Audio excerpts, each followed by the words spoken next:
आओ जो पातशाह दी पावन पवित्र गुरबाणी सुखमनी साहिब जी की अपनी लड़ीवार चल रही है विचार अगे आरंभ करिए। अज आपां 24वीं अष्टपदी दे 5वें पदे तो विचार आरंभ करने का उद्यम उपराला कर रहे हैं। पातशाह गुरु अर्जन देव साहिब जी महाराज अज सानू समझा रहे हैं कि जदों असी मालिक परमात्मा की वडियाई करनी है उदों किहड़ी सानू जुगती अपनाउणी पैनी है ताकि पूर्ण तौर पर असी जदों धर्म का कर्म करते हैं ਉਹਦਾ ਸਾਨੂੰ ਲਾਭ ਮਿਲ ਸਕੇ, ਲਾਹਾ ਮਿਲ ਸਕੇ। ਕਿਉਂਕਿ ਬਹੁਤ ਸਾਰੇ ਜਗਿਆਸੂਆਂ ਦੀ ਇਹ ਵਿਚਾਰਿਆਂ ਦੀ ਮੁਸ਼ਕਲ ਹੈ ਕਿ ਜੀ ਅਸੀਂ ਤਾਂ ਪਾਠ ਵੀ ਕਰਦੇ ਹਾਂ, ਸਿਮਰਨ ਵੀ ਕਰਦੇ ਹਾਂ, ਪਰ ਸਾਡੇ ਮਨ ਨੂੰ ਉਹ ਸੁੱਖ ਦੀ ਪ੍ਰਾਪਤੀ ਨਹੀਂ ਹੁੰਦੀ ਜਿਹੜਾ ਸੁੱਖ ਧਰਮ ਦੇ ਰਸਤੇ ਚੱਲ ਕੇ ਜੀਵ ਸਦੀਵੀ ਪ੍ਰਾਪਤ ਕਰਨਾ ਚਾਹੁੰਦਾ। ਤਾਂ ਪਾਤਸ਼ਾਹ ਅੱਜ ਸਾਨੂੰ ਸਮਝਾ ਰਹੇ ਆ ਕਿ ਪ੍ਰਭ ਕੀ ਉਸਤਤ ਕਰਹੁ ਸੰਤ ਮੀਤ ਸਾਵਧਾਨ ਇਕਾਗਰ ਚੀਤ। ਕਿਸੇ ਮਰਜ਼ੀ ਧਰਮ ਦਾ ਆਪਾਂ ਗਿਆਨ ਪੜ੍ਹੋ ਸੁਣੋ, ਜਿਹੜਾ ਸਹੀ ਧਰਮ ਦਾ ਗਿਆਨ ਉਹ ਤਾਂ ਇਹੋ ਹੀ ਸਾਨੂੰ ਸਮਝਾ ਰਿਹਾ ਕਿ ਆਪਣਾ ਸਾਰਿਆਂ ਦਾ ਇੱਕੋ ਹੀ ਮਾਲਕ ਆ ਪਰਮਾਤਮਾ, ਇੱਕ ਦੇ ਵਿੱਚੋਂ ਹੀ ਅਸੀਂ ਸਾਰੇ ਪੈਦਾ ਹੋਏ ਹਾਂ। ਜਦੋਂ ਵੀ ਅਸੀਂ ਉਸ ਮਾਲਕ ਦੀ ਉਸਤਤ ਵਡਿਆਈ ਕਰਨੀ ਹੈ ਤਾਂ ਸਾਡਾ ਜਿਹੜਾ ਚਿੱਤ ਆ ਉਹਦੀ ਇਕਾਗਰਤਾ ਹੋਣੀ ਚਾਹੀਦੀ ਹੈ। ਕਿਉਂਕਿ ਕਈ ਵਾਰ ਕੀ ਹੁੰਦਾ ਜੇ ਸਾਨੂੰ ਪੂਰਨ ਤੌਰ 'ਤੇ ਭੇਦ ਨਹੀਂ ਤਾਂ ਆਪਣੇ ਮਨ ਦਾ ਜਿਹੜਾ ਟਿਕਾਊ ਆ ਉਹਦੀ ਇਕਾਗਰਤਾ ਨਹੀਂ ਬਣਦੀ। ਅਸੀਂ ਮੁਖ ਦੇ ਨਾਲ ਸਿਮਰਨ ਵੀ ਕਰ ਰਹੇ ਹੁੰਦੇ, ਬਾਣੀ ਵੀ ਪੜ੍ਹਦੇ, ਪਰ ਸਾਡੀ ਜਿਹੜੀ ਸੁਰਤੀ ਆ ਉਹ ਵਿਚਾਰਾਂ ਦੇ ਅੰਦਰ ਦੌੜ ਜਾਂਦੀ ਹੈ ਤੇ ਫਿਰ ਕਈ ਵਾਰ ਤਾਂ ਪਤਾ ਵੀ ਨਹੀਂ ਲੱਗਦਾ ਕਿ ਇਹ ਭਾਣਾ ਕੀ ਵਰਤ ਗਿਆ। ਉਦੋਂ ਸਾਡੀ ਆਤਮਾ ਬਾਣੀ ਪੜ੍ਹ ਰਹੀ ਹੁੰਦੀ ਆ ਤੇ ਮਨ ਗੈਰ ਹਾਜ਼ਰ ਹੋ ਜਾਂਦਾ ਤੇ ਬਾਅਦ ਦੇ ਅੰਦਰ ਫਿਰ ਸਾਡੀ ਆਤਮਾ ਹੀ ਇਹ ਵਿਚਾਰ ਦਿੰਦੀ ਕਿ ਅੱਜ ਮੇਰਾ ਮਨ ਨਹੀਂ ਟਿਕਿਆ। ਹੁਣ ਪਾਤਸ਼ਾਹ ਸਮਝਾ ਰਹੇ ਆ ਕਿਉਂਕਿ ਧਾਰਮਿਕ ਜਗਤ ਦੀ ਸਾਰਿਆਂ ਤੋਂ ਮੁਸ਼ਕਿਲ ਹੀ ਇਹ ਆ ਚਿੱਤ ਦੀ ਇਕਾਗਰਤਾ। ਹੁਣ ਸਤਿਗੁਰੂ ਪਾਤਸ਼ਾਹ ਸਮਝਾ ਰਹੇ ਆ ਕਿ ਜਦੋਂ ਭਾਈ ਤੁਸੀਂ ਮਾਲਕ ਦੀ ਉਸਤਤ ਕਰਨੀ ਹੈ, ਕਿਸੇ ਵੀ ਰੂਪ 'ਚ ਕਰਨੀ ਹੈ, ਚਾਹੇ ਬਾਣੀ ਪੜ੍ਹ ਕੇ ਕਰੋ, ਕਥਾ ਕੀਰਤਨ ਕਰਕੇ ਕਰੋ, ਪਰਮਾਤਮਾ ਦਾ ਭਜਨ ਸਿਮਰਨ ਕਰਦੇ ਕਰੋ, ਤਾਂ ਤੁਹਾਡੇ ਚਿੱਤ ਦੀ ਇਕਾਗਰਤਾ ਬਹੁਤ ਜ਼ਰੂਰੀ। ਹੁਣ ਇਕਾਗਰਤਾ ਬਣਾਉਣ ਦਾ ਹੀ ਸਾਨੂੰ ਗੁਰੂ ਗ੍ਰੰਥ ਸਾਹਿਬ ਦੀ ਬਾਣੀ ਅੰਦਰ ਗਿਆਨ ਦਿੱਤਾ ਗਿਆ ਕਿ ਇਕਾਗਰਤਾ ਬਣੇ ਕਿਵੇਂ। ਪਹਿਲਾਂ ਤਾਂ ਅਸੀਂ ਇਹ ਸਿੱਖਣਾ ਹੁੰਦਾ ਕਿ ਸਾਡੀ ਇਕਾਗਰਤਾ ਬਣਦੀ ਕਾਹਤੋਂ ਨਹੀਂ। ਉਹ ਨੇ ਗੁਰਮੁਖ ਪਿਆਰਿਓ ਸਾਡੇ ਮਨ ਦੇ ਵਿਚਾਰ, ਜਿਹਨੂੰ ਸੂਖਮ ਮਾਇਆ ਦਾ ਨਾਮ ਦਿੱਤਾ ਗੁਰਬਾਣੀ 'ਚ, ਜਿਹੜੀ ਸਾਡੀ ਸੁਰਤ ਵਿਚਾਰਾਂ ਦੇ ਅੰਦਰ ਦੌੜਦੀ ਰਹਿੰਦੀ ਹੈ। ਹੁਣ ਮਨ ਨੂੰ ਆਸਰਾ ਦੇਣ ਦੇ ਲਈ ਬਹੁਤ ਸਾਰੇ ਜੀਵ ਕਿਸੇ ਆਕਾਰ ਦਾ ਸਹਾਰਾ ਲੈਂਦੇ ਆ, ਉਹ ਗੁਰਮਤ ਦੇ ਦਾਇਰੇ ਤੋਂ ਦੂਰ ਚਲੀ ਜਾਂਦੀ ਹੈ ਗੱਲ। ਫਿਰ ਸਾਨੂੰ ਗੁਰਬਾਣੀ ਅੰਦਰ ਪਾਤਸ਼ਾਹ ਨੇ ਇਹ ਸਮਝਾਇਆ ਕਿ ਜਦੋਂ ਤੁਸੀਂ ਮੁਖ ਤੋਂ ਬੋਲਦੇ ਹੋ, ਇਹ ਜਿਹੜੀ ਤੁਹਾਡੀ ਆਵਾਜ਼ ਹੈ ਇਹਨੂੰ ਤੁਸੀਂ ਸੁਣਨਾ ਹੁੰਦਾ। ਹੌਲੀ ਹੌਲੀ ਮਾਲਕ ਦੀ ਕਿਰਪਾ ਹੋਵੇਗੀ, ਸਾਡਾ ਪਰਮਾਤਮਾ ਦੇ ਭਜਨ ਸੁਰਤ ਦਾ ਟਿਕਾਊ ਬਣਨਾ ਸ਼ੁਰੂ ਹੋ ਜਾਊਗਾ। ਜਿਉਂ ਹੀ ਟਿਕਾਊ ਬਣਨਾ ਸ਼ੁਰੂ ਹੋ ਗਿਆ ਤਾਂ ਸਤਿਗੁਰੂ ਪਾਤਸ਼ਾਹ ਫਿਰ ਆਪਾਂ ਨੂੰ ਸਮਝਾ ਰਹੇ ਆ ਪ੍ਰਭ ਕੀ ਉਸਤਤ ਕਰਹੁ ਸੰਤ ਮੀਤ। ਮਨ ਦੀ ਇਕਾਗਰਤਾ ਬਣਾਉਣ ਵਾਸਤੇ ਹੀ ਅਸੀਂ ਪਰਮਾਤਮਾ ਦੀ ਉਸਤਤ ਵਡਿਆਈ ਕਰਨੀ ਹੁੰਦੀ ਆ ਕਿ ਸਾਡਾ ਕਿਸੇ ਨਾ ਕਿਸੇ ਵਿਧੀ ਦੁਆਰਾ ਇਹ ਮਨ ਵਿਚਾਰਾਂ ਦੇ ਭਵ ਸਾਗਰ ਚੋਂ ਪਾਰ ਹੋ ਕੇ ਆਪਣੇ ਮਾਲਕ ਮੂਲ ਦੇ ਨਾਮ ਨਾਲ ਜੁੜੇ।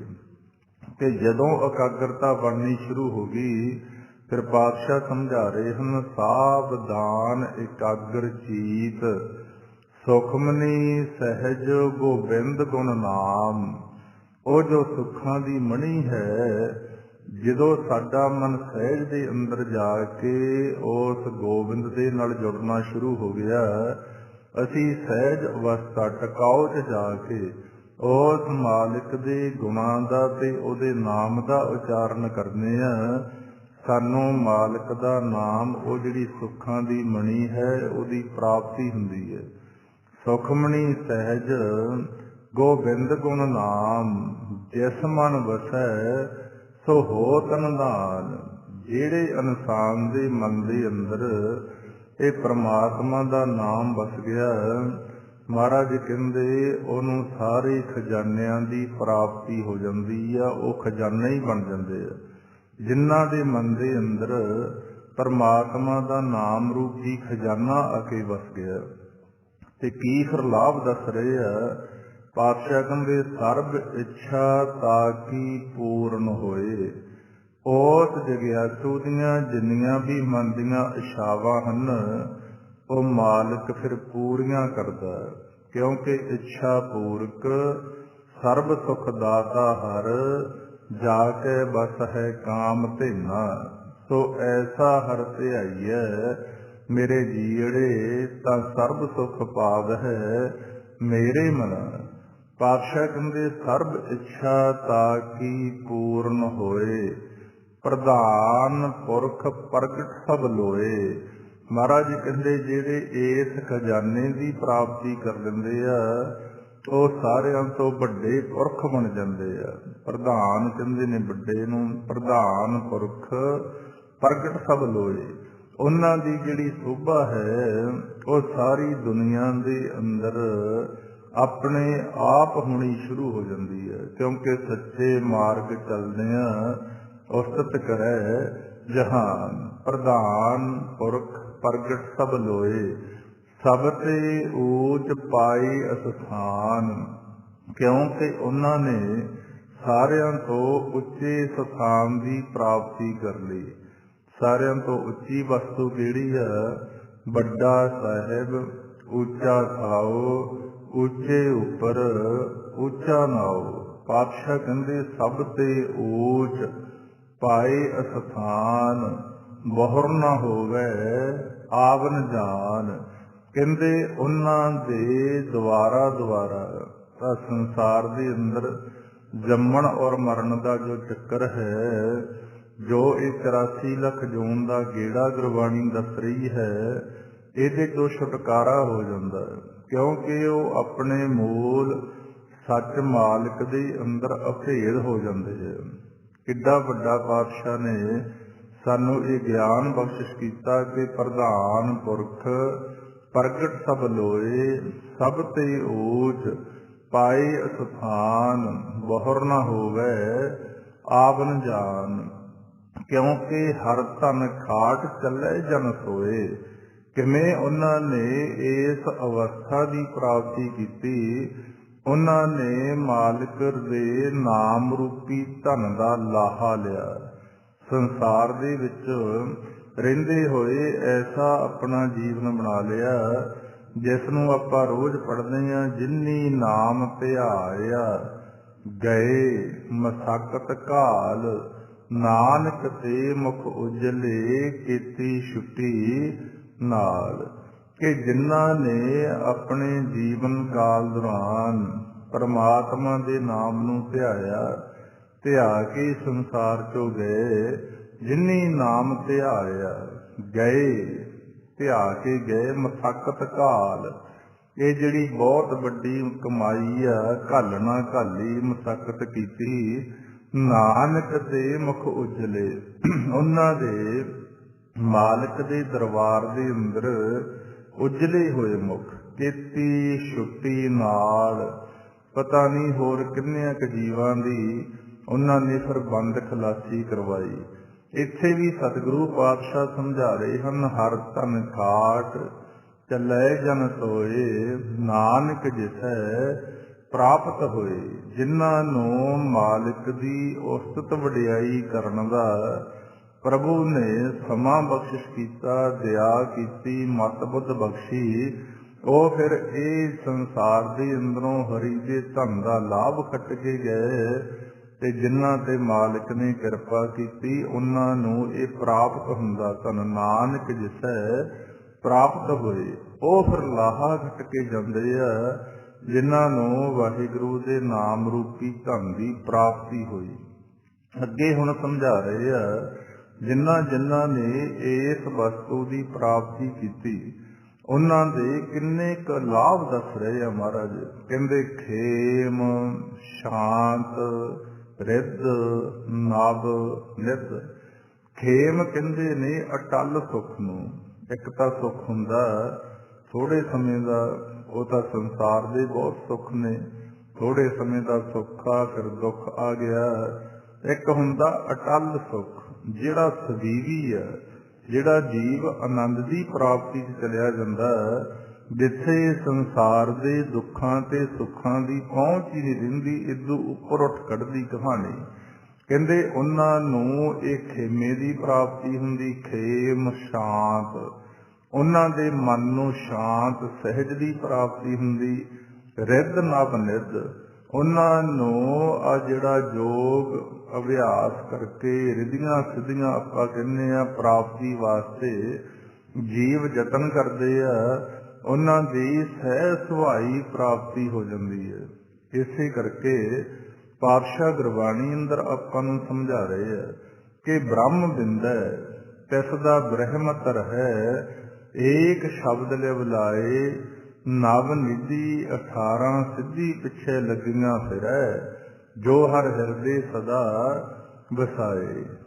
ਖੇਮ, ਸ਼ਾਂਤ, ਰਿੱਧ, ਨਵ ਨਿੱਧ, ਬੁੱਧ ਗਿਆਨ ਸਰਬ ਤੈ ਸਿੱਧ। ਕਹਿੰਦੇ ਉਹਨਾਂ ਦੀ ਜਿਹੜੀ ਬੁੱਧੀ ਆ ਉਹ ਤਤ ਦੀ ਵਿਚਾਰ ਵਾਲੀ ਬਣ ਜਾਂਦੀ ਹੈ। ਆਪਣੇ ਆਪ ਉਹਨਾਂ ਨੂੰ ਗਿਆਨ ਦੇਣਾ ਸ਼ੁਰੂ ਕਰ ਦਿੰਦਾ ਪ੍ਰਮਾਤਮਾ। ਸਰਬ ਤੇ ਸਿੱਧ, ਜਿੰਨੀਆਂ ਵੀ ਆ ਕਰਾਮਾਤਾਂ ਨੇ ਸਹਿ ਸੁਭਾਏ ਜੀਵ ਦੇ ਅੰਦਰ ਪ੍ਰਗਟ ਹੋਣੀਆਂ ਸ਼ੁਰੂ ਹੋ ਜਾਂਦੀਆਂ। ਕਿਉਂਕਿ ਬੁੱਧੀ ਹੈ ਜਿਹੜੀ, ਆਪਾਂ ਜਦੋਂ ਪ੍ਰਮਾਤਮਾ ਦਾ ਸਿਮਰਨ ਕਰਦੇ ਆ ਨਾ, ਤੇ ਇਹ ਜਦੋਂ ਪ੍ਰੈਕਟੀਕਲ ਅਸੀਂ ਇਹ ਕਰਦੇ ਆ ਤਾਂ ਸਾਰਿਆਂ ਤੋਂ ਸਾਨੂੰ ਸੌਖਾ ਫਿਰ ਕੀ ਲੱਗਣਾ ਸ਼ੁਰੂ ਹੁੰਦਾ, ਪਾਤਸ਼ਾਹ ਦੀ ਜਿਹੜੀ ਬਾਣੀ ਆ ਇਹਦੀ ਸਮਝ ਆਉਣੀ ਸ਼ੁਰੂ ਹੋ ਜਾਂਦੀ ਹੈ, ਜਿਹੜੀ ਸ਼ਾਇਦ ਅਨੇਕਾਂ ਗ੍ਰੰਥ ਪੜ੍ਹ ਕੇ ਯਤਨ ਕਰਕੇ ਨਹੀਂ ਹੁੰਦੀ। ਜਿਹੜੀ ਪ੍ਰਮਾਤਮਾ ਦਾ ਭਜਨ ਕਰਦਿਆਂ ਸਾਨੂੰ ਮਾਲਕ ਅੰਦਰੋਂ ਅਨੁਭਵ ਦਾ ਜਿਹੜਾ ਗਿਆਨ ਉਹਦੀ ਬਖਸ਼ਿਸ਼ ਕਰਦਾ ਹੈ। ਤੇ ਆਪਣੇ ਆਪ ਬਹੁਤ ਜੀਵ ਐਸੇ ਸੰਸਾਰ ਦੇ ਅੰਦਰ ਮਿਲ ਜਾਣਗੇ ਜਿਨ੍ਹਾਂ ਨੇ ਆ ਦੁਨੀਆ ਦੀ ਵਿਦਿਆ ਵੀ ਨਹੀਂ ਪੜ੍ਹੀ ਹੁੰਦੀ ਤੇ ਉਹਨਾਂ ਨੇ ਪ੍ਰਮਾਤਮਾ ਦੀ ਬੰਦਗੀ ਕਰੀ, ਪਰ ਜਦੋਂ ਉਹ ਗੁਰਬਾਣੀ ਦੀ ਵਿਚਾਰ ਕਰਦੇ ਤਾਂ ਹੈਰਾਨ ਹੋ ਜਾਂਦੀ ਦੁਨੀਆ ਕਿ ਇਹਨਾਂ ਨੂੰ ਇੰਨਾ ਗਿਆਨ ਕਿਵੇਂ ਪ੍ਰਾਪਤ ਹੋਇਆ। ਕਿਉਂਕਿ ਇਹ ਸਾਰੀਆਂ ਬਖਸ਼ਾਂ ਪ੍ਰਮਾਤਮਾ ਦੇ ਸਿਮਰਨ ਦੇ ਨਾਲ ਆਉਂਦੀਆਂ। ਪ੍ਰਭ ਕੈ ਸਿਮਰਨ ਗਿਆਨ ਧਿਆਨ ਤਤ ਬੁੱਧ, ਪ੍ਰਭ ਕੈ ਸਿਮਰਨ ਰਿੱਧ ਸਿੱਧ ਨਵ ਨਿੱਧ। ਤੇ ਜਦੋਂ ਪਾਤਸ਼ਾਹ ਕਹਿੰਦੇ ਫਿਰ ਜੀਵ ਇਸ ਰਸਤੇ ਚੱਲਦਾ, ਬੁੱਧ ਗਿਆਨ ਸਰਬ ਤੈ ਸਿੱਧ, ਵਿਦਿਆ ਤਪ ਜੋਗ ਪ੍ਰਭ ਧਿਆਨ। ਕਹਿੰਦੇ ਆ ਜਿਹੜੀ ਵਿਦਿਆ ਹੈ ਇਹ ਵੀ ਸੰਸਾਰ ਦੀ ਲੈ ਕਹਿ ਲਓ ਚਾਹੇ ਧਰਮ ਦੀ ਕਹਿ ਲਓ, ਆਪਣੇ ਆਪ ਬਹੁਤ ਸਾਰਾ ਗਿਆਨ ਸਾਨੂੰ ਗੁਰਬਾਣੀ ਅੰਦਰ ਮਿਲਦਾ। ਖਾਸ ਕਰਕੇ ਜਿਹੜੇ ਬੱਚੇ ਪੜ੍ਹਾਈ ਕਰਦੇ ਆ ਉਹ ਪ੍ਰੈਕਟੀਕਲ ਵੀ ਕਰ ਸਕਦੇ ਆ। ਕਈ ਵਾਰ ਕਿਸੇ ਸਵਾਲ ਦੀ ਸਾਨੂੰ ਸਮਝ ਹੀ ਨਹੀਂ ਆਉਂਦੀ, ਬਾਰ-ਬਾਰ ਪੜ੍ਹਨ ਦੇ ਨਾਲ ਕੋਈ ਸਬਕ ਨਹੀਂ ਚੇਤੇ ਆਉਂਦਾ, ਉਦੋਂ ਥੋੜ੍ਹਾ ਜਿਹਾ ਸਮਾਂ ਅਸੀਂ ਪੜ੍ਹਾਈ ਛੱਡ ਕੇ 10 ਮਿੰਟ ਪਰਮਾਤਮਾ ਦਾ ਸਿਮਰਨ ਕਰ ਲਈਏ ਤਾਂ ਸਾਡੇ ਵਿਚਾਰ ਰੁਕ ਜਾਂਦੇ ਆ।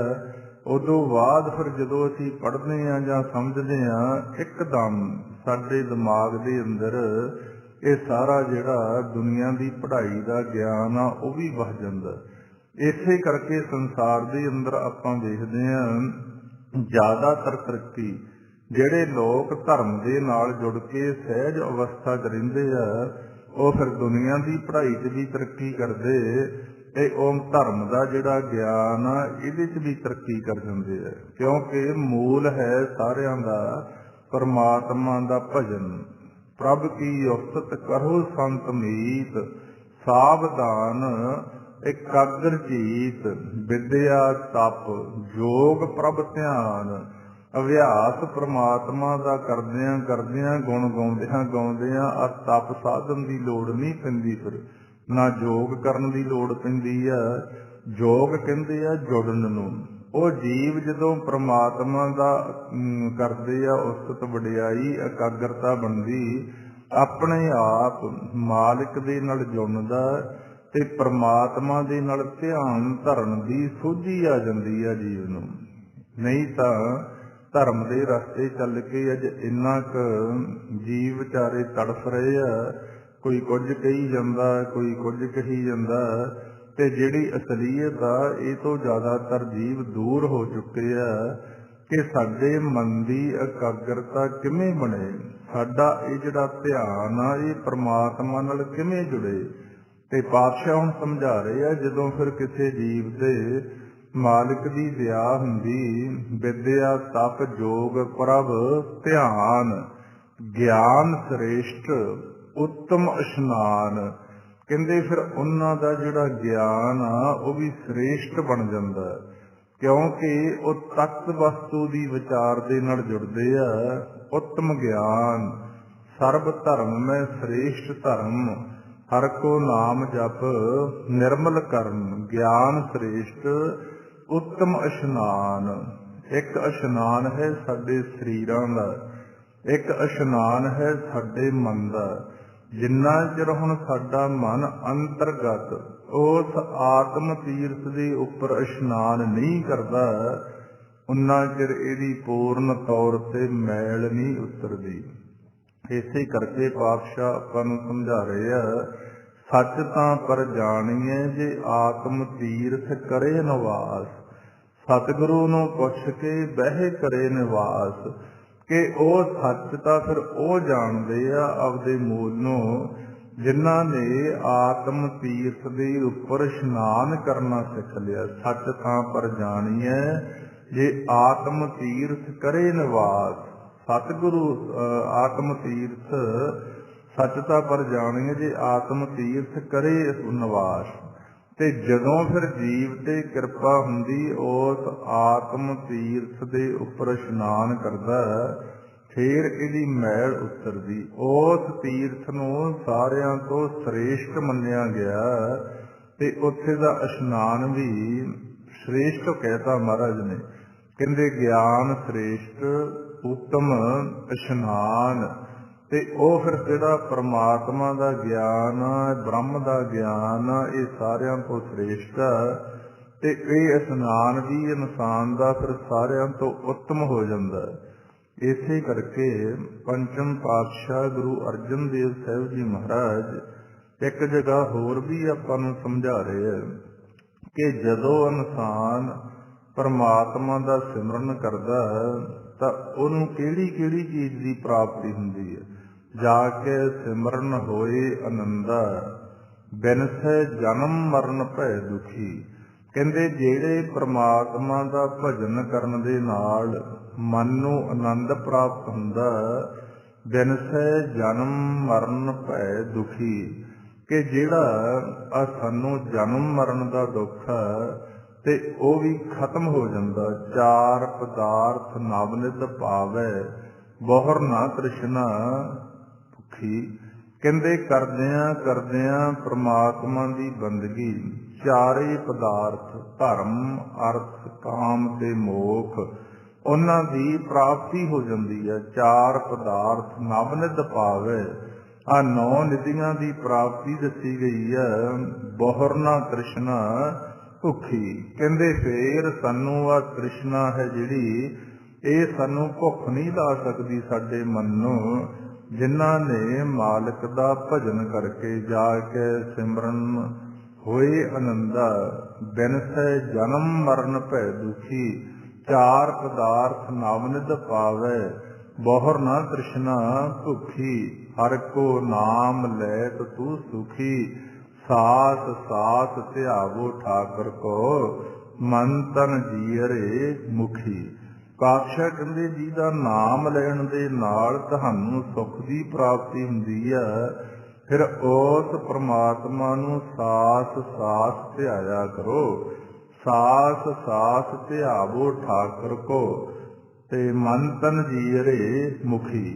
ਕਹਿੰਦੇ ਜਦੋਂ ਧਿਆਉਣਾ ਮਨ ਕਰਕੇ ਤਨ ਕਰਕੇ ਤੇ ਆਪਦੇ ਮੁਖ ਦੁਆਰਾ, ਤੇ ਜਿਨ੍ਹਾਂ ਨੇ ਫਿਰ ਇਹ ਕਰਮ ਕਰਿਆ ਪਾਤਸ਼ਾਹ ਸਮਝਾ ਰਹੇ ਹਨ। ਕਹਿੰਦੇ ਚਾਰ ਪਦਾਰਥ ਕਮਲ ਪ੍ਰਗਾਸ਼, ਉਹ ਚਾਰੇ ਪਦਾਰਥਾਂ ਦੀ, ਕਿਉਂਕਿ ਤਿੰਨਾਂ ਪਦਾਰਥਾਂ ਦਾ ਸੰਸਾਰ ਦੇ ਨਾਲ ਸੰਬੰਧ, ਚੌਥੇ ਦਾ ਪ੍ਰਮਾਤਮਾ ਦੇ ਨਾਲ ਸੰਬੰਧ। ਧਰਮ, ਅਰਥ, ਕਾਮ ਤੇ ਮੋਖ।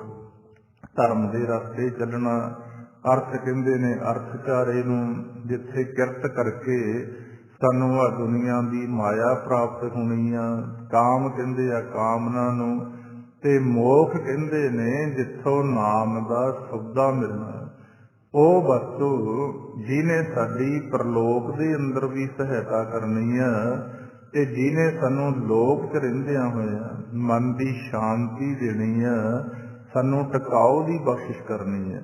ਕਹਿੰਦੇ ਚਾਰ ਪਦਾਰਥ ਕਮਲ ਪ੍ਰਗਾਸ਼, ਉਹਨਾਂ ਇਨਸਾਨਾਂ ਦੇ ਅੰਦਰ ਚਾਰੇ ਪਦਾਰਥਾਂ ਦਾ ਪ੍ਰਕਾਸ਼ ਹੋ ਜਾਂਦਾ। ਸਭ ਕੇ ਮੱਧ ਸਗਲ ਤੇ ਉਦਾਸ। ਕਹਿੰਦੇ ਹੁਣ ਜਿਹੜਾ ਆਪਣਾ ਮਾਲਕ ਹੈ ਨਾ ਪ੍ਰਮਾਤਮਾ, ਸਾਰਿਆਂ ਦੇ ਅੰਦਰ ਵੀ ਰਹਿੰਦਾ, ਸਭ ਕੇ ਮੱਧ ਤੇ ਸਗਲ ਤੇ ਉਦਾਸ, ਤੇ ਸਾਰਿਆਂ ਤੋਂ ਪਾਸੇ ਹੋ ਕੇ ਵੀ ਰਹਿੰਦਾ। ਖੇਡ ਬੜੀ ਨਿਆਰੀ ਆ। ਮਹਾਰਾਜ ਗੁਰਬਾਣੀ ਅੰਦਰ ਸਮਝਾ ਰਹੇ ਆ ਕਿ ਉਹ ਹਰੇਕ ਸਰੀਰ ਦੇ ਅੰਦਰ ਵੀ ਬੈਠਾ ਤੇ ਵੱਖ ਹੋ ਕੇ ਵੀ ਰਹਿ ਰਿਹਾ। ਹੁਣ ਜਿੰਨਾ ਚਿਰ ਸਾਡਾ ਮਨ ਆ ਸੰਸਾਰ ਦੇ ਵਿਚਾਰਾਂ 'ਚ, ਉਹਨਾਂ ਚਿਰ ਮਾਲਕ ਸਾਤੋਂ ਦੂਰ ਆ। ਜਦੋਂ ਅਸੀਂ ਮਿਹਨਤ ਕਰਕੇ ਸੰਸਾਰ ਦੇ ਵਿਚਾਰਾਂ 'ਚੋਂ ਆਪਣੇ ਧਿਆਨ ਨੂੰ ਮੋੜ ਲਿਆ, ਤੇ ਅੱਗੇ ਮਾਲਕ ਤਿਆਰ ਬੈਠਾ ਸਾਨੂੰ ਗਲਵੱਕੜੀ ਦੇ ਅੰਦਰ ਲੈਣ ਦੇ ਲਈ। ਚਰਨ ਸ਼ਰਨ ਗੁਰ ਏਕ ਪੈਂਡਾ ਜਾਏ ਚੱਲ, ਸਤਿਗੁਰੂ ਕੋਟ ਪੈਂਡਾ ਅੱਗੇ ਹੋਏ ਲੇਤ ਹੈ। ਜਦੋਂ ਅਸੀਂ ਮਨ ਕਰਕੇ ਪ੍ਰਮਾਤਮਾ ਵੱਲੋਂ ਇੱਕ ਕਦਮ ਪੁੱਟਦੇ ਹਾਂ, ਤਾਂ ਸਤਿਗੁਰੂ ਪਾਰ ਕਹਿੰਦੇ ਕਰੋੜਾਂ ਕਦਮ ਭਾਈ ਗੁਰਦਾਸ ਜੀ ਕਹਿੰਦੇ ਮੂਹਰੇ ਹੋ ਕੇ ਸਾਨੂੰ ਮਿਲਣ ਲਈ ਤਿਆਰ ਖੜਾ। ਪਰ ਗਲਤੀ ਕਿੱਥੇ ਹੋ ਜਾਂਦੀ ਹੈ, ਜਦੋਂ ਸਾਡੀ ਸੁਰਤ ਹਰ ਸਮੇਂ ਆ ਸੰਸਾਰ ਦੇ ਵਿਚਾਰਾਂ 'ਚ ਹੀ ਡੁੱਬੀ ਰਹਿੰਦੀ ਹੈ। ਤਾਂ ਸਤਿਗੁਰੂ ਪਾਤਸ਼ਾਹ ਸਮਝਾ ਰਹੇ ਆ, ਸਭ ਕੈ ਮੱਧ ਸਗਲ ਤੇ ਉਦਾਸ, ਸੁੰਦਰ ਚਤਰ ਤਤ ਕਾ ਬੀਤਾ, ਸਮਦਰਸੀ ਏਕ ਦ੍ਰਿਸ਼ਟੇਤਾ। ਜਿਨ੍ਹਾਂ ਨੇ ਫਿਰ ਇਹ ਮਾਲਕ ਦੀ ਖੁਸ਼ੀ ਪ੍ਰਾਪਤ ਕਰ ਲਈ, ਉਹ ਕਿਹੋ ਜਿਹੇ ਬਣ ਜਾਂਦੇ ਆ। ਮਹਾਰਾਜ ਕਹਿੰਦੇ ਸੁੰਦਰ, ਬਹੁਤ ਸੋਹਣੇ, ਬਾਹੋ ਬਾਹੋ ਕਰੇ ਸਹੀ ਜਨ ਸੋਹਣੇ, ਤਿੰਨ ਕੋ ਕਰਜਾ ਪੂਜਣ ਆਈ। ਸੰਸਾਰ ਹੈ ਜਿਹੜਾ, ਉਹ ਸਾਡੇ ਸਰੀਰ ਦੀ ਸੁੰਦਰਤਾ ਵੇਖਦਾ, ਜਿਹੜਾ ਪਰਮਾਤਮਾ ਹੈ ਉਹ ਸਾਡੇ ਮਨ ਦੀ ਸੁੰਦਰਤਾ ਵੇਖਦਾ। ਜਿਨ੍ਹਾਂ ਨੇ ਆਪਣੇ ਮਨ ਨੂੰ ਸੁੰਦਰ ਬਣਾ ਲਿਆ, ਮਹਾਰਾਜ ਕਹਿੰਦੇ ਸੁੰਦਰ ਚਤਰ ਤਤ ਕਾ ਬੀਤਾ, ਉਹ ਫਿਰ ਐਸੀ ਪ੍ਰਭੂ ਉਹਨਾਂ ਤੇ ਬਖਸ਼ਿਸ਼ ਕਰਦਾ, ਉਹ ਪ੍ਰਵਾਨ ਹੋ ਜਾਂਦੇ ਆ। ਤੇ ਦੂਸਰੇ ਪਾਸੇ ਸਾਨੂੰ ਸਾਵਧਾਨ ਵੀ ਕੀਤਾ ਗਿਆ, ਫਰੀਦਾ ਤਿੰਨਾਂ ਮੁਖ ਡਰਾਵਣੇ, ਜਿਨੀ ਵਿਸਾਰੇ ਉਹਨਾਂ ਨਾਉ, ਇੱਥੇ ਦੁੱਖ ਘਨੇਰਿਆਂ ਆਗੇ ਠੌਰ ਨਾ ਠਾਓ। ਕਹਿੰਦੇ ਇਨਸਾਨ ਦਾ ਸਰੀਰ ਤਾਂ ਜਿੰਨਾ ਮਰਜ਼ੀ ਚਿਹਰਾ ਸੋਹਣਾ ਹੋਵੇ, ਜੇ ਉਹਨੇ ਪ੍ਰਮਾਤਮਾ ਦੇ ਨਾਮ ਨੂੰ ਭੁਲਾਇਆ ਹੋਇਆ, ਤਾਂ ਮਾਲਕ ਦੇ ਦਰਬਾਰ 'ਚ ਕਿਹੋ ਜਿਹਾ ਕਹਿਤਾ, ਡਰਾਉਣਾ ਮੁਖ। ਫਰੀਦਾ ਤਿੰਨਾਂ ਮੁਖ ਡਰਾਵਣੇ, ਕਿਹਨਾਂ ਦੇ, ਜਿਨੀ ਵਿਸਾਰੇ ਉਹਨਾਂ ਨਾਉ, ਜਿਨ੍ਹਾਂ ਨੇ ਪ੍ਰਮਾਤਮਾ ਦੇ ਨਾਮ ਨੂੰ ਭੁਲਾਤਾ, ਉਹਨਾਂ ਦੇ ਡਰਾਉਣੇ ਮੁਖ। ਤੇ ਰਿਜ਼ਲਟ ਕੀ, ਇੱਥੇ ਦੁੱਖ ਘਨੇਰਿਆਂ। ਜਿੰਨਾ ਚਿਰ ਸੰਸਾਰ 'ਚ ਰਹਿਣਗੇ, ਘਨੇਰੇ ਦੁੱਖਾਂ 'ਚ ਘਿਰੇ ਰਹਿਣਗੇ, ਅੱਗੇ ਠੌਰ ਨਾ ਠਾਓ, ਤੇ ਅੱਗੇ ਕੋਈ ਟਿਕਾਣਾ ਵੀ ਨਹੀਂ। ਤਾਂ ਪਾਤਸ਼ਾਹ ਦੂਸਰੇ ਪਾਸੇ ਇਹ ਸਮਝਾ ਰਹੇ ਆ ਕਿ ਜਿਨ੍ਹਾਂ ਤੇ ਫਿਰ ਮਾਲਿਕ ਦੀ ਕਿਰਪਾ ਹੋਈ ਉਹ ਸੁੰਦਰ, ਚਤੁਰ ਤੇ ਬਹੁਤ ਸਿਆਣੇ ਹੋ ਗਏ। ਤਤ ਕਾ ਬੇਤਾ, ਉਹ ਫਿਰ ਤਤ ਦੀ ਜਿਹੜੀ ਵਿਚਾਰ ਕਰਨ ਵਾਲੇ ਆ ਉਹ ਜੀਵ ਬਣ ਜਾਂਦੇ ਆ, ਬ੍ਰਹਮ ਬਖਤੇ ਬਣ ਜਾਂਦੇ ਆ। ਸਮਦਰਸ਼ੀ, ਏਕ ਦ੍ਰਿਸ਼ਟੇਤਾ, ਉਹ ਫਿਰ ਸਾਰੇ ਸੰਸਾਰ ਨੂੰ ਇੱਕ ਦ੍ਰਿਸ਼ਟੀ ਦੇ ਨਾਲ ਵੇਖਦੇ ਆ। ਸਮਦਰਸ਼ੀ, ਇੱਕੋ ਜਿਹਾ ਸਾਰਿਆਂ ਨੂੰ ਮਾਲਿਕ ਉਹਨਾਂ ਨੂੰ ਵੇਖਣ ਦੀ ਸ਼ਕਤੀ ਪ੍ਰਦਾਨ ਕਰਦਾ। ਇਹ ਫਲ ਤਿਸ ਜਨ ਕੇ ਮੁਖ ਭਨੇ, ਗੁਰੂ ਨਾਨਕ ਨਾਮ ਬਚਨ ਮਨ ਸੁਨੇ। ਹੁਣ ਜਿੰਨੇ ਫਲ ਇਹ ਦੱਸੇ ਗਏ ਆ, ਜੋ ਪਾਤਸ਼ਾਹ ਨੇ ਆਪਾਂ ਨੂੰ ਸਮਝਾਇਆ ਕਿ ਖੇਮ, ਸ਼ਾਂਤ, ਸਿੱਧ ਨਵ ਨਿਧ, ਬੁੱਧ ਗਿਆਨ ਸਰਬ ਤੇ ਸਿੱਧ, ਵਿਦਿਆ ਤਪ ਜੋਗ ਪ੍ਰਭ ਧਿਆਨ, ਗਿਆਨ ਸ੍ਰੇਸ਼ਟ ਉੱਤਮ ਇਸ਼ਨਾਨ, ਚਾਰ ਪਦਾਰਥ ਕਮਲ ਪ੍ਰਗਾਸ, ਸਭ ਕੇ ਮਦ ਸਗਲ ਤੇ ਉਦਾਸ, ਸੁੰਦਰ ਚਤਰ ਤਤ ਕਾ ਬੇਤਾ, ਸਮਦਰਸ਼ੀ ਏਕ ਦ੍ਰਿਸ਼ਟੇਤਾ। ਜਿੰਨੇ ਇਹ ਫਲ ਦੱਸੇ ਗਏ ਆ ਇਹ ਕਿਹਨਾਂ ਨੂੰ ਪ੍ਰਾਪਤ ਹੁੰਦੇ ਆ? ਹੁਣ ਅਖੀਰਲੀਆਂ ਪੰਗਤੀਆਂ ਚ ਪਾਤਸ਼ਾਹ ਸਮਝਾ ਰਹੇ ਆ, ਕਹਿੰਦੇ ਇਹ ਫਲ ਤਿਸ ਜਨ ਕੇ ਮੁਖ ਭਨੇ, ਗੁਰੂ ਨਾਨਕ ਨਾਮ ਬਚਨ ਮਨ ਸੁਨੇ। ਇਹ ਸਾਰੇ ਫਲਾਂ ਦੀ ਪ੍ਰਾਪਤੀ ਉਹਨਾਂ ਜਗਿਆਸੂਆਂ ਨੂੰ ਮਹਾਰਾਜ ਕਹਿੰਦੇ ਹੋਣੀ ਆ ਜਿਨ੍ਹਾਂ ਨੇ ਆਪਣੇ ਮੁਖ ਦੇ ਨਾਲ ਉਸ ਮਾਲਿਕ ਦੇ ਨਾਮ ਨੂੰ ਜਪਿਆ। ਗੁਰੂ ਨਾਨਕ ਨਾਮ ਬਚਨ ਮਨ ਸੁਨੇ, ਤੇ ਉਸ ਮਾਲਿਕ ਦੇ ਬਚਨਾਂ ਨੂੰ ਸੁਣਿਆ। ਇੱਕ ਤਾਂ ਆਪਾਂ ਗੁਰਬਾਣੀ ਦੁਆਰਾ ਪਾਤਸ਼ਾਹ ਦੇ ਬਚਨ ਸਰਵਣ ਕਰਦੇ ਆ, ਜਦੋਂ ਫਿਰ ਅਸੀਂ ਗਿਆਨ ਲੈ ਕੇ ਆਪਦੇ ਇਹ ਮੁਖ ਦੇ ਨਾਲ ਪਰਮਾਤਮਾ ਦੀ ਉਸਤਤ ਵਡਿਆਈ ਕਰਦੇ ਆ, ਇੱਕ ਸਮਾਂ ਫਿਰ ਇਹੋ ਜਿਹਾ ਬਣਨਾ ਸ਼ੁਰੂ ਹੋ ਜਾਂਦਾ ਜਦੋਂ ਸਾਡਾ ਬੋਲਣਾ ਬੰਦ ਹੋ ਜਾਂਦਾ ਤੇ ਸਾਡੇ ਅੰਦਰ ਜੋ ਮਾਲਕ ਬੈਠਾ ਬੋਲਦਾ, ਠਾਕੁਰ ਹਮਰਾ ਸਦ ਬੋਲੰਤਾ, ਤੇ ਉਹ ਜਿਹੜੀ ਹਰੀ ਦੀ ਕਥਾ ਹੈ ਉਹ ਸਾਨੂੰ ਸੁਣਨੀ ਸ਼ੁਰੂ ਹੋ ਜਾਂਦੀ ਹੈ। ਹਰ ਕੀ ਕਥਾ ਅਨਾਹਤ ਬਾਣੀ, ਹੰਸ ਹੀਰਾ, ਹੰਸ ਹੋਏ ਹੀਰਾ ਲਏ ਪਛਾਨੀ। ਜਦੋਂ ਸਾਡਾ ਮਨ ਕਾਗ ਤੋਂ ਹੰਸ ਬਣ ਜਾਂਦਾ ਤੇ ਫਿਰ ਅਸੀਂ ਉਹ ਮਾਲਿਕ ਦੇ ਬਚਨ ਅੰਤਰਗਤ ਨਿਰੰਕਾਰ ਦੀ ਜਿਹੜੀ ਕਥਾ ਚੱਲ ਰਹੀ ਹੈ ਉਹ ਵੀ ਸਾਨੂੰ ਸੁਣਨੀ ਸ਼ੁਰੂ ਹੋ ਜਾਂਦੀ ਹੈ। ਤੇ ਜਿਉਂ ਹੀ ਫਿਰ ਇਸ ਅਵਸਥਾ 'ਚ ਜੀਵ ਪਹੁੰਚਦਾ ਤੇ ਆ ਸਾਰੇ ਫਲ ਜੋ ਦੱਸੇ ਗਏ ਆ ਉਹਨਾਂ ਦੀ ਸਾਨੂੰ ਪ੍ਰਾਪਤੀ ਹੋਣੀ ਸ਼ੁਰੂ ਹੋ ਜਾਂਦੀ ਹੈ। ਇਸ ਕਰਕੇ ਅੱਜ ਦੇ ਪਾਵਨ ਬਚਨਾਂ 'ਚ ਪਾਤਸ਼ਾਹ ਗੁਰੂ ਅਰਜਨ ਦੇਵ ਸਾਹਿਬ ਜੀ ਮਹਾਰਾਜ ਉਹਨਾਂ ਨੇ ਸਾਨੂੰ ਗਿਆਨ ਦਿੱਤਾ ਕਿ ਪ੍ਰਭ ਕੀ ਉਸਤਤ ਕਰੋ ਸੰਤ ਮੀਤ, ਸਾਵਧਾਨ ਇਕਾਗਰ ਚੀਤ। ਕਿ ਜਦੋਂ ਵੀ ਤੁਸੀਂ ਮਾਲਕ ਦੀ ਉਸਤਤ ਵਡਿਆਈ ਕਰਨੀ ਆ, ਆਪਦੇ ਚਿੱਤ ਦੀ ਇਕਾਗਰਤਾ ਬਣਾ ਕੇ ਰੱਖਿਆ ਕਰੋ। ਇਹੀ ਬਸ ਸਾਰਿਆਂ ਤੋਂ ਮੁਸ਼ਕਲ ਦਾ ਕੰਮ ਆ। ਸਾਡਾ ਦੁਨੀਆ ਦੀ ਕਿਰਤ ਕਰਦੇ ਹਾਂ ਧਿਆਨ ਕਿਰਤ ਨਾਲ ਜੁੜ ਜਾਂਦਾ, ਕੋਈ ਟੈਲੀਵਿਜ਼ਨ ਵੇਖਦੇ ਆ ਉਹਦੇ ਨਾਲ ਜੁੜ ਜਾਂਦਾ, ਕੋਈ ਹੋਰ ਦੁਨੀਆ ਦੀ ਪੜ੍ਹਾਈ ਪੜ੍ਹਦੇ ਆ ਉਹਦੇ ਨਾਲ ਜੁੜ ਜਾਂਦਾ। ਤੇ ਮੁਸ਼ਕਲ ਜ਼ਿਆਦਾਤਰ ਜੀਵਾਂ ਨੂੰ ਇਹ ਆਉਂਦੀ ਜਦੋਂ ਧਰਮ ਦਾ ਗਿਆਨ ਪੜ੍ਹਨਾ ਜਾਂ ਪ੍ਰਮਾਤਮਾ ਦਾ ਭਜਨ ਕਰਨਾ, ਉਦੋਂ ਨਹੀਂ ਇਕਾਗਰਤਾ ਬਣਦੀ।